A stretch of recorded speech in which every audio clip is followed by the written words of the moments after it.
Ya estoy aquí contigo de regreso en Enlace 50 y pues vamos a iniciar nuestra conversación con el doctor Edgar Bautista y vamos a hablar de todo lo que tenemos que saber para el cuidado de nuestros pulmones y nuestras vías respiratorias en esta etapa de la vida, porque estoy segurísima que como en todo el cuerpo hay cambios. Bienvenido, Edgar, qué gusto que estés aquí con nosotros. Muchas gracias, Concha, por la invitación. Gracias a todo tu auditorio por escucharnos. Y bueno, pues sí, creo que es un tema fundamental. Yo tengo 55 años y la verdad es que entonces lo empiezas a vivir en carne propia, ¿no?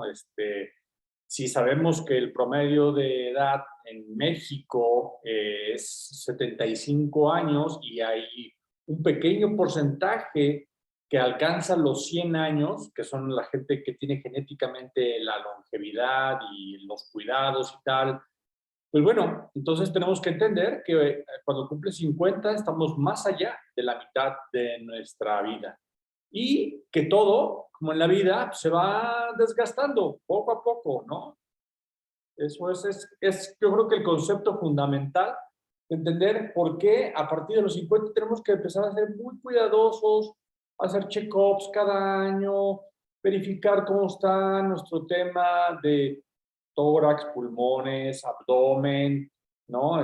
Intestinal, estomacal, es decir, todo el sistema gastrointestinal, el sistema cardiopulmonar, es decir, corazón, pulmón, cerebro, cómo está nuestra actividad cerebral, qué es lo que estamos haciendo para empezar a mejorar este retroceso, porque además no solamente es que estemos ya, que pasemos la mitad, sino que estamos ya también en vías de empezar a regresar o disminuir nuestras funciones. Gracias, Concha, gracias.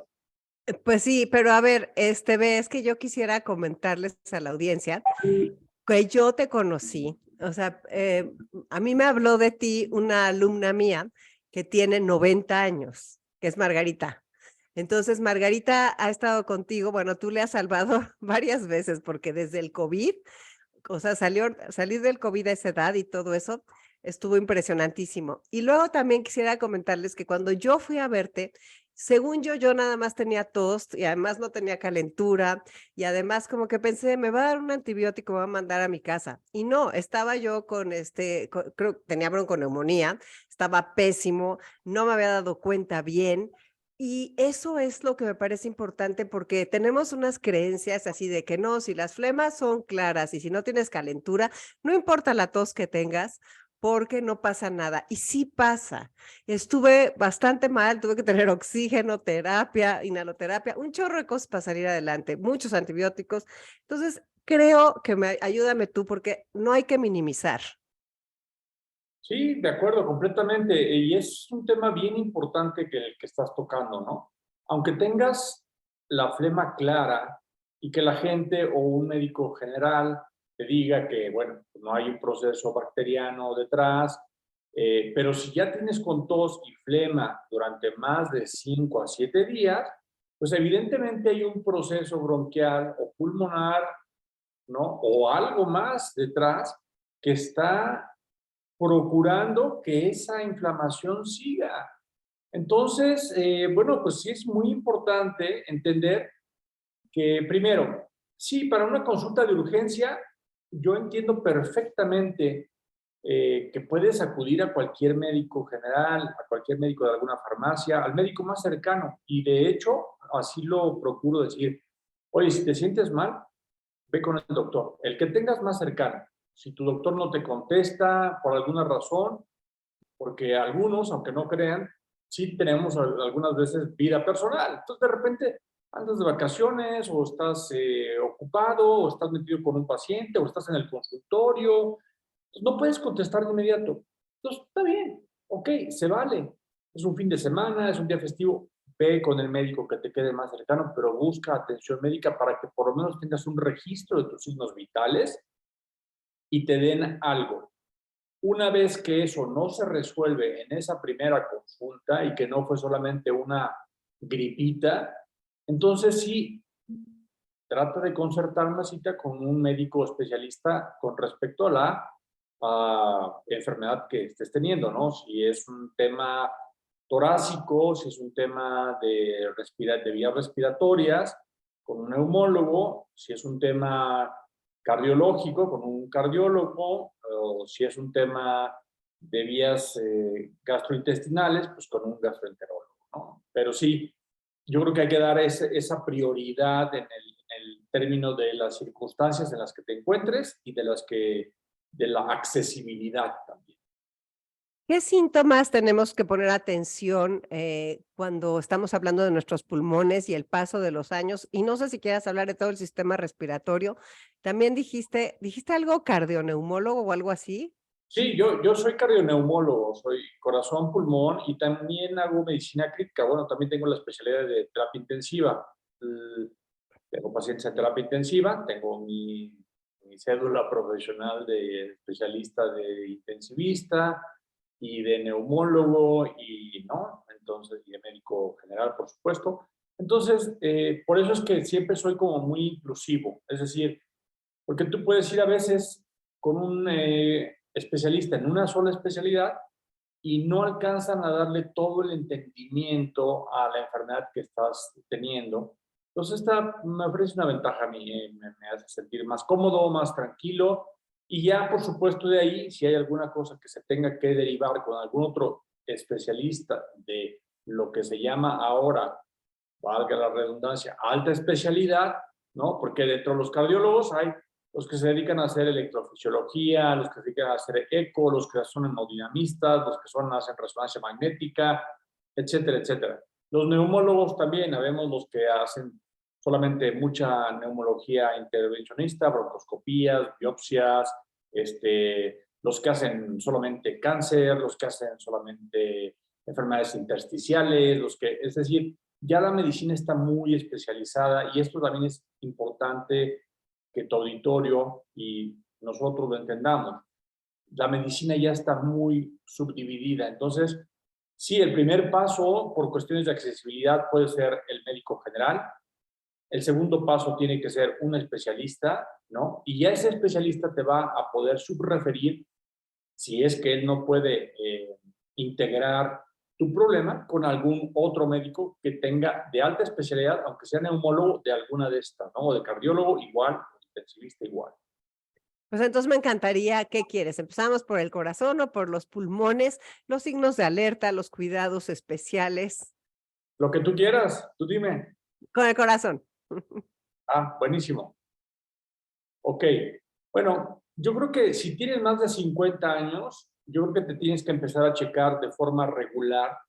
Regular, pues por lo menos, ¿no? Una vez cada semana o una vez al mes o de repente tus visitas médicas, que por lo menos debes tener dos, en tu check-up, que por lo menos debe ser una vez al año, tu presión arterial, un electrocardiograma sería lo básico. Una prueba de esfuerzo sería ideal, pero si eres sedentario y si no practicas ejercicio, a veces la prueba de esfuerzo no te va a ser de tanta utilidad, pero por lo menos presión arterial y un electrocardiograma. Ok. Pulmón, pulmón, ¿no? Pulmón. Para pulmón, o sea, a ver, aquí depende mucho cuál es tu estilo y hábito de vida, ¿no? Es decir, fumas, te toca hacerte una tomografía, ¿no? Simple de tórax. O sea, la placa de rayos X no te va a servir para nada, para nada. Tienes que hacer una tomografía de tórax, por lo menos, ¿no? A partir de los 50, y ya tu médico te dirá cada cuánto tienes que hacértelo, para no estarte radiando cada año. Pero sí decir, ¿sabes qué? Se ve limpia, nos vemos en un par de años o 3 años, o nos vemos el año que viene, pero ya no con una tomografía, sino con una placa simple, una teleradiografía de tórax. Desde el punto de vista pulmonar, también una espirometría, que también depende mucho, ¿no? ¿Fumas o no fumas? ¿Y cuánto fumas? O sea, ¿te fumas una cajetilla al día? ¿Sabes qué? Tienes que hacerte un estudio de función pulmonar completos, ¿no? Y para ello tienes que preguntarle a tu neumólogo qué incluyen estos exámenes. ¿No fumas? Una espirometría. Entonces tenemos placa de rayos X y espirometría o una tomografía y pruebas de función pulmonar completas, ¿no? Y desde el punto de vista general, gastrointestinal, pues también tendrías que hacerte un examen de tus vías digestivas, que es probablemente una endoscopía de tubo digestivo alto y de tubo digestivo bajo, y también, obviamente, hacer, por supuesto, si vamos más abajo, si eres masculino, un antígeno prostático. Es muy importante. Ese es mi check-up básico. Claro, es el check-up básico. Y, por ejemplo, ¿qué síntomas debemos tener, o sea, o qué precauciones para cuidar tanto corazón como pulmones, o a qué síntomas habrá que ponerles atención? Yo creo que lo más importante es, no tienes que esperar a tener síntomas. Justo, justo eso. Acabas de dar en el centro de la interpretación y de la medicina moderna. No tienes que esperar a tener síntomas. Tienes más de 50 años, has batallado con temas respiratorios, te sientes como cansado cuando haces ejercicio, estás con este tema de irregularidad intestinal, empiezas a tener problemas como de que te tienes que levantar varias veces en la noche para ir al baño, no tienes que tener síntomas de alarma para llegar a tu doctor. Tienes que ser preventivo. Empezamos a tener esta conciencia de salud, de decir, esto es lo que nos corresponde, nos toca empezar a cuidarnos, aunque no haya síntomas. ¿Para qué? Para que no haya síntomas más adelante. Ok, entonces la prevención es fundamental y todos tenemos que aprenderla. Y realmente es algo que se nos tiene que meter como una cultura porque muchas personas de 60, 70 años dicen mientras más lejos del doctor mejor, si me hago un chequeo, qué horror, porque qué tal que me encuentran algo, ¿no? Entonces, a mí lo que me gustaría es saber cuáles son las enfermedades más comunes, por ejemplo, en los pulmones que nos pueden suceder. Y también la vacuna esta del neumococo, que no sé si tenga que ver con los pulmones, porque esa es también una nueva cultura, la de la vacunación para las personas, no solamente para los niños, y también para nosotros los mayores. Es correcto, has justamente tocado un punto fundamental y que es la prevención. Volvemos a lo mismo, ¿no? La prevención, es decir, tienes más de 50 años y fumas, trata de buscar que te pongan la vacuna antineumococo, ¿no? ¿Tienes algún tema u otro asociado con tu salud, ¿no? Digamos, cáncer, quimioterapia, eh, tienes algún tema inflamatorio gastrointestinal crónico, tienes alguna otra enfermedad renal, neurológica, seguramente vas a ser candidato a ponerte la vacuna antineumocóxica. ¿Por qué? Porque esta vacuna, hay dos tipos de vacuna, la una que te dura 5 años y otra que te dura para toda la vida. Generalmente la que estamos ocupando es la de 5 años porque obviamente cada vez tenemos más tecnología y entonces en 5 años puede ser que salga una que definitivamente sea mejor, ¿no? Pero y esto te ayuda no a evitar que se presente la enfermedad, pero sí a disminuir las consecuencias graves de la enfermedad, ¿no? Entonces, bueno, pues esto es muy importante. ¿Quién se la tiene que hacer? Pues si tienes factores de riesgo, tienes más de 50 años, yo me la pondría. De hecho, ya me la puse, la antineumocóxica de 5 años, ¿no? Igual que la de influenza, que es anual. Y ahora el tema de lo de COVID, pues está muy incierto, así que ni siquiera quiero rozar el tema porque es complejo. Es complejo, es una vacuna nueva, es una vacuna que no estuvo fundamentada básicamente en el coronavirus, sino en el adenovirus, un adenovirus modificado a través de condiciones genéticas, el mRNA, así se llama, que es el ácido ribonucleico modificado de otro virus y que se le implantaron algunas otras características para poder protegerlos y que realmente fue, después del cubrebocas, fue el segundo punto de inflexión para que disminuyeran los casos de COVID, que seguimos teniendo hasta el día de hoy, pero ya no con la gravedad que teníamos. Claro, a ver, espérame, de la vacuna del neumococo, ¿de qué te protege? Porque ni siquiera sabemos cuál es la enfermedad esta, o qué, o yo no sé. A ver, ¿cuál es ese neumococo? Te protege contra una neumonía, que la causa de neumonía bacteriana más común es el Streptococcus pneumoniae o neumococo. Entonces te protege contra eso un poco y también te protege contra enfermedades tan graves como la meningitis neumocóxica, que es una enfermedad, o sea, letal, ¿no? O sea, esa es una enfermedad por el mismo bicho, Streptococcus pneumoniae, pero que llega a las meninges, que son las membranas que cubren el cerebro, y que de verdad puede ser letal, y si no es letal, deja consecuencias muy graves. Entonces, sí es una vacuna que vale la pena, que te protege contra el bicho más frecuente que ocasiona neumonías graves, que es el Streptococcus pneumoniae. Oye, ¿y esa vacuna no provoca reacciones y no hay contraindicaciones? Generalmente digo, sí hay sus excepciones, ¿no? O sea, es decir, si tienes un episodio respiratorio agudo, pues preferentemente no tienes que, digamos, aplicarla hasta que salgas de ese episodio. Yo creo que es una condición que tienes que platicar con tu médico, ¿no? Oiga, tengo más de 50, fumo o no fumo o tal, pero ¿tú qué me recomiendas? Yo diría, pues si te la puedes poner, póntela. Si estás libre ahorita de enfermedad, es decir, no tienes fiebre, no tienes datos de una infección aguda y tal, póntela, por favor. Ok, perfecto. Y luego, a ver, por ejemplo, ¿cuáles son las cosas más comunes que nos pueden pasar con los pulmones? ¿Es la bronconeumonía, la pulmonía o neumonía, que no sé si sea lo mismo? Y también la gente que se le inflama la pleura, por ejemplo, o cuántas veces oímos, no es que esté en el hospital y como no se ha movido, tiene agua en los pulmones. ¿Nos podrías platicar un poco de eso? Por supuesto, claro que sí. Sí, yo creo que el tema más común que todo mundo puede tener y que incluso los niños, o sea, no solamente la gente de 50 y más, nuestro grupo, sino también los niños, adolescentes y adultos jóvenes, incluyéndolos, pues es la rinitis, ¿no? Es la rinitis alérgica. O sea, vivimos en un medio que hay que aceptarlo, no tiene las mejores condiciones en cuanto a la calidad del aire. Entonces, la rinitis alérgica es lo primero, o rinitis crónica.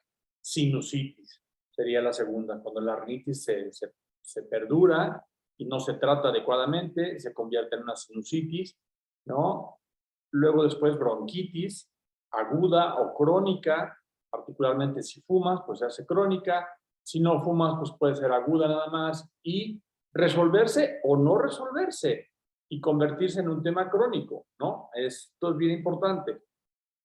Bronconeumonías, neumonías, derrame pleural asociado a infecciones del pulmón o asociado a temas oncológicos, es decir, cáncer, y la última, el árbol vascular pulmonar también puede ser sujeto a tener alteraciones como tal, la hipertensión arterial pulmonar, secundaria a trombos, coágulos, la gente que no se mueve, que permanece mucho tiempo sentado en la oficina, y luego de ahí a la casa, y luego de ahí pero al carro, y luego de ahí pero a un viaje, y luego de ahí al otro, y de repente, ¡pum!, se forma un coágulo en las venas de las piernas, de los miembros inferiores, puede ser la pantorrilla, o peor aún, de los muslos, en las femorales, de ahí viajan a la vena cava y desarrollan coágulos que van al corazón y tapan la circulación pulmonar, y eso puede ser un tema de vida o muerte, ¿no? Justamente tengo ahorita un par de pacientes también con este tema de tromboembolia pulmonar y son jóvenes, pero viajan mucho, son muy sedentarios, han subido de peso, la glucosa está en el límite, son hipertensos, ¿no? Y permanecen mucho tiempo inmóvil, enfrente de la computadora, y de repente se forman coágulos y no te mueves. Entonces, aún cuando estés viendo la televisión, pues cada 15 minutos, 20 minutos, tienes que levantarte y dar un par de vueltas, ¿no? Es lo recomendable. Entonces, ese sería el árbol básico de enfermedades pulmonares que podemos tener, ¿no? Y que además, bueno, tenemos que ir, lo que tú dijiste, que se haga crónico, eso me preocupó mucho, porque eso quiere decir que eso quieres crónico, es que es todo el tiempo. Es correcto, sí. Sí, sí, sí. O sea, hay mucha gente que dice, no, pues es que no puedo tener asma porque yo nunca tuve asma de niño, ¿no? Pero resulta que tuviste una infección respiratoria, el árbol bronquial se cambió toda la señalización que tenía normalmente y ahora se convirtió en un tema crónico. Y si no lo desinflamas, pues entonces vas a ir de doctor en doctor cada 5 días, te van a dar antibiótico, vas a mejorar 10 días y otra vez vas a recaer. Y otra vez te van a dar otro antibiótico y vas a estar bien 10 días y vas a recaer. ¿Por qué? Porque se convirtió en un tema de una bronquitis crónica, un tema de asma, y por lo tanto tienes que tener un tratamiento que sea lo suficientemente duradero para que se termine de cambiar esa señalización anormal que tuviste en tu sistema respiratorio, ¿no? Tú dijiste inflamarse, es que todo se inflama, ¿no? O sea, no tiene mucho que ver la enfermedad con la inflamación. Sí, sí, seguro. De hecho, hay marcadores que tenemos en sangre que cuando tú le dices, es que aquí esto me habla de que hay inflamación. Por ejemplo, hay una molécula que es muy frecuentemente consultada en los exámenes de laboratorio que se llama proteína C reactiva. Y esa proteína C reactiva, cuando está elevada, te dice que algo anda mal. No te dice qué, pero te dice algo anda mal. Y eso puede ser pulmones, corazón, gastrointestinal, próstata o pelvis para las mujeres, ¿no? O alguna otra circunstancia, o simple y sencillamente todo el sistema circulatorio que nosotros le llamamos endotelio, ¿no? Endotelio, toda la circulación son vasos arteriales y venosos, y esos tienen varias capas de recubrimiento. Y cuando estas están recibiendo señales de que algo anda mal, de inmediato producen marcadores que te avisan, ¿no? Que algo no está bien, que hay una inflamación. Entonces, a veces el doctor te puede decir, ¿sabes qué? Es que hay inflamación. Oye, doctor, ¿inflamación de qué? Porque yo entiendo inflamación como edema, calor, rojo, abultado. No, hay una inflamación de tu sistema general. No sé dónde, habrá que buscarlo, pero hay esta inflamación como un tema, como justo lo referiste tú, donde hay un desequilibrio, hay una especie de caos en todo tu organismo o en alguna parte de tu organismo. Y entonces, ¿qué? Te proceden a hacer más estudios, o porque a lo mejor la tienes alta y tú te sientes perfecto. De hecho, a mí me ha pasado que he tenido la proteína C reactiva alta. Es correcto, hay que buscar, ¿no? Y también habíamos pasado, y qué bueno que lo señalas así, ¿no? También el sistema urogenital, ¿no? Porque dijimos, hablamos del sistema respiratorio desde acá, desde nariz, senos paranasales, bronquios, pulmones, pleuras, ¿no? Hablamos del tema cardiológico, hablamos del tema gastrointestinal, pero también está el sistema urogenital, que es bien importante, particularmente tanto en hombres por la próstata, pero también en mujeres por el tema de esta situación de las infecciones de vías urinarias recurrentes, que es bien frecuente y que puede ser causa, cuando no está diagnosticado y bien tratado, de complicaciones mayores, ¿no? Entonces, sí, efectivamente, hay que buscar a través de la guía o de la asesoría de tu doctor de confianza, ¿no? Pues por dónde está el tema y luego de ahí canalizarlo con el especialista. A ver, hay una cosa que cuando te operan de lo que sea, de repente llegan con tus, bolitas esas que tienes que estar inhalando y que se levanten todas las bolitas, y es la capacidad pulmonar. ¿Qué pasa con nuestra capacidad pulmonar con la edad? ¿Y por qué es tan importante hacer ese tipo de ejercicios respiratorios? Bueno, creo que has tocado un punto bien importante. O sea, el primero es, ¿qué es la capacidad pulmonar? ¿No? Y la capacidad pulmonar se refiere básicamente a dos cosas. El volumen y la cantidad de pulmones, la cantidad de aire que puedes ingresar a tus pulmones, la cantidad de aire que puede salir de tus pulmones una vez que lo metiste, y después de eso, cuál es la efectividad de ese aire que entra y cómo se puede convertir en una real oxigenación.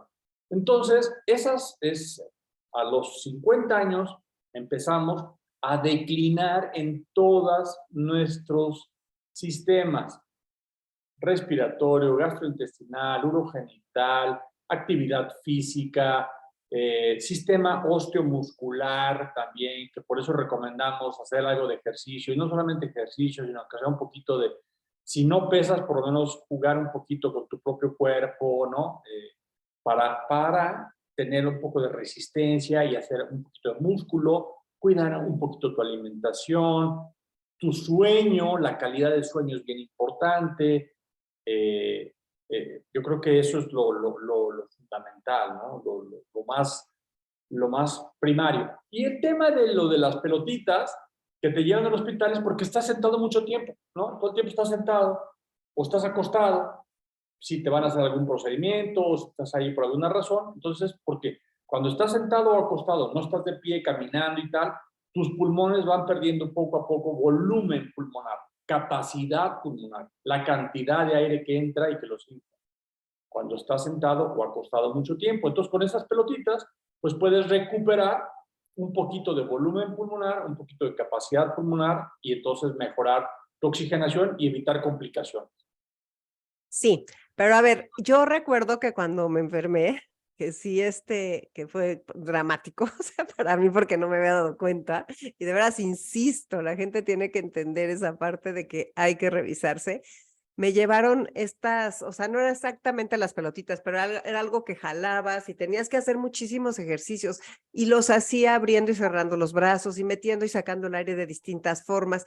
Y ahí como que me di cuenta de lo diferente que se puede respirar si uno tiene conciencia y escuchas la cantidad de programas y ejercicios de respiración, todo lo que tiene que ver con el yoga, el mindfulness y todo eso que te dicen, a ver, ensaya diferentes formas y el poder de la respiración.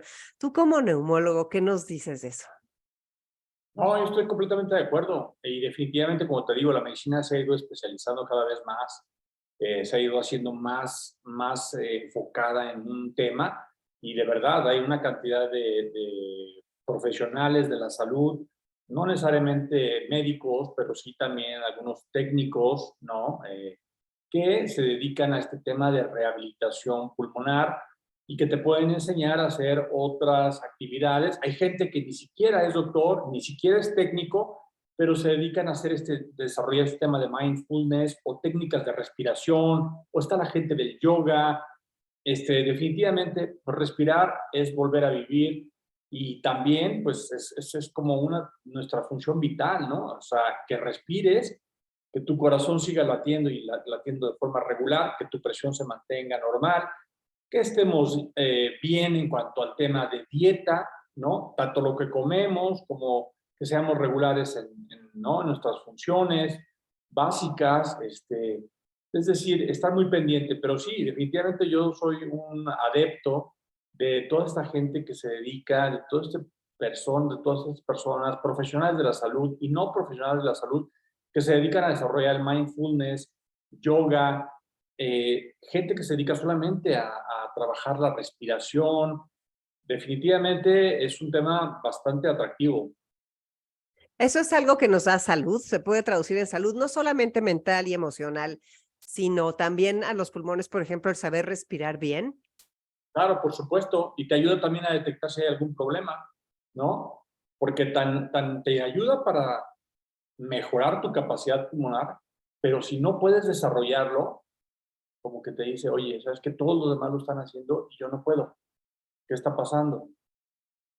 O sea, me falta entrenamiento o tendría que checarme de forma preventiva a ver si ¿no? A lo mejor en la adolescencia fumé 2 cajetillas al día durante 15 años y ya lo dejé hace 20 años. Pero, ¿sabes qué? Ya fumaste 2 cajetillas al día durante 15 años. Entonces sí te ayuda no solamente como para mejorar, sino también para diagnosticarte a ti mismo o saber que algo no está bien. Sí, qué impresionante, porque cuando ustedes escuchan el pulmón, o sea, de repente, inmediatamente detectas, no se necesita, bueno, ya por supuesto las placas y todo, pero escuchando el pulmón, como que es algo muy claro para ustedes. Claro, o ver la oxigenación también a través del oxímetro que ahora se hizo tan popular en tiempos de pandemia, pero también avisarle a la gente que el hecho de que tengas una oxigenación normal no quiere decir que estés bien. Puedes tener una oxigenación normal y te puede faltar el aire. Y entonces ahí tienes que revisar con tu médico y ya él te dirá si es un tema respiratorio o es un tema cardiológico o es un tema de que tienes sobrepeso o es un tema de que no estás durmiendo bien en la noche, que estás teniendo apnea de sueño. Es decir, siempre es importante la asesoría de alguien, y creo que esto no lo acostumbrábamos, los que tenemos 50 y más, no lo acostumbrábamos a hacer en el pasado, pero ahora sí, sí lo acostumbramos a hacer, que ya cada gente como que, ¿sabes qué? Pues, necesito bajar de peso, pues como que tengo que ir con el nutriólogo o con el endocrinólogo, tengo que hacerme exámenes y ahí pues ir viendo, ¿no? Entonces es este tema de, volvemos a lo mismo, de el mindfulness también es prevención desde un punto de vista médico capacitado. A ver, estás tocando el tema de la apnea del sueño. Tiene que ver también contigo. Supongo que te llegarán pacientes, alguien que de repente se ahoga mucho con esto, o el broncoaspiró. Esa también, esa es otra que es algo que suena por acá. ¿Qué es lo de la apnea y la otra? La apnea del sueño es un tema, acabas justamente de tocar un tema que es bien importante y la verdad es que da hasta miedo, porque yo como especialista de veras me doy cuenta que casi la mayoría de los que somos de 50 y más vamos a terminar ocupando en algún momento de nuestra vida eh, la máquina esta para dormir que, pues, aunque yo soy especialista y me dedico a eso y todo, digo, o sea, yo la verdad entiendo a mis pacientes, digo, qué complicado es dormir con una máquina, ¿no? Sobre todo si eres de los que te das vuelta acá, das vuelta allá,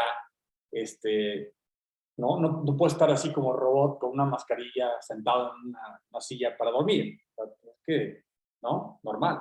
Entonces, es un tema bien frecuente. Apnea de sueño se refiere cuando dejas de respirar en la noche, por lo menos por 15 segundos o más, y por lo menos más de 5, 10 o 15 veces por hora, ¿ok? 5 sería normal, 5 episodios durante cada hora sería, digamos, aceptable.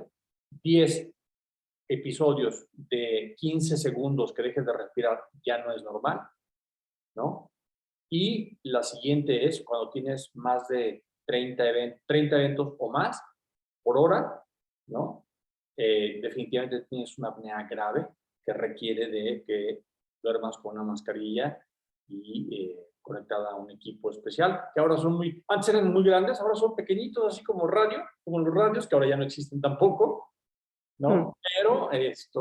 Pero bueno, ese es básicamente la apnea de sueño. Y de verdad, o sea, es tan frecuente y se asocia mucho también, es importante esto que señalas, con sobrepeso, pero no necesariamente, ¿ok? O sea, sí se asocia más con sobrepeso, pero no necesariamente. Entonces, esa sería mi Pero respuesta. la apnea te puede, o sea, te causa daño. ¿En qué te afecta, por decirlo? Además de que haces un escándalo y además de que hay veces que sientes que te moriste y hasta te tienes que enderezar, así, ¿no? En la noche. Exactamente. El ronquido, obviamente, es un signo de alarma, ¿no? Pero el que tu pareja, ¿no? Te diga, oye, ¿sabes qué? ¿Sabes qué? No aguanto cómo ronca, me voy a dormir a otro cuarto, ¿no? O sea, porque además, ¿sabes qué? Es que dejas de respirar. Es que de repente te quedas así como... Y, y ¿sabes qué? O sea, no, o sea, yo no puedo dormir de la congoja ni del ruido, ¿no? Y entonces terminan por dejarte, o sea, ¿sabes qué? Y si no te pones la máquina, yo me voy, o sea, yo me voy de aquí. Entonces tiene muchas implicaciones, no solamente la de la salud, que vamos a el tema donde si dejas de respirar, baja la oxigenación, al bajar la oxigenación va a incrementar la viscosidad de tu sangre, ¿no? Y la otra, muy importante, es que como no tienes un sueño profundo, vas a tener una actividad cerebral anormal, electroencefalográficamente demostrado, o sea, vas a tener una actividad cerebral anormal, no vas a entrar en sueño profundo, ¿no? Al día siguiente te vas a sentir más cansado, agotado, no rendidor en tu trabajo, como de mal humor. Puedes tener también liberación de mucha adrenalina durante esos episodios, porque son episodios que tu cuerpo detecta como un tema de estrés, de que algo no anda bien y que entonces liberan adrenalina a chorros y entonces de repente te vuelves hipertenso y empieza la edad de los nunca, ¿no? Y de los de yo no. O sea, yo nunca había tenido la presión alta. Yo no tengo apnea de sueño. Yo no tengo sobrepeso, estoy un poquito pasado de peso, pero no soy gordito.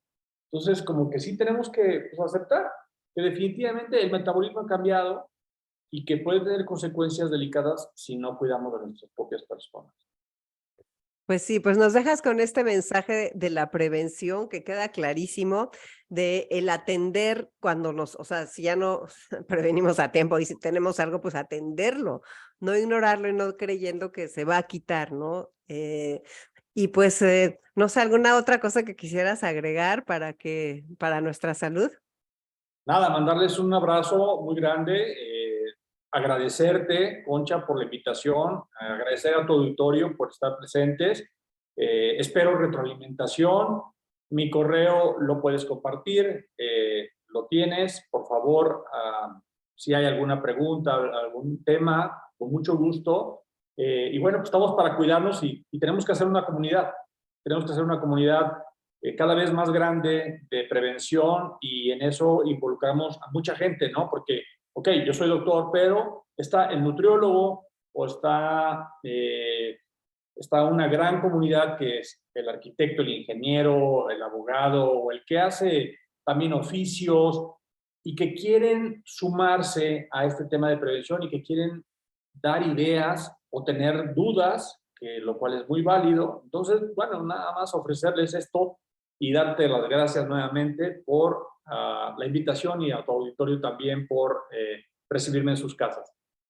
Pues muchas gracias, doctor Edgar Bautista. De veras, creo que nos pusiste así un panorama clarísimo de dónde fijarnos y de la importancia, pues, de cuidarnos, ¿no? Somos la persona más importante que tenemos a nuestro cargo, siempre lo digo aquí en el programa. Y pues gracias por tu tiempo, Edgar. Sé que eres un doctor muy ocupado y agradezco muchísimo que hayas estado con nosotros. Mario, a tus órdenes. Muchas gracias. Buena tarde. Soy Chao. Concha León Portilla, quédate en Enlace 50.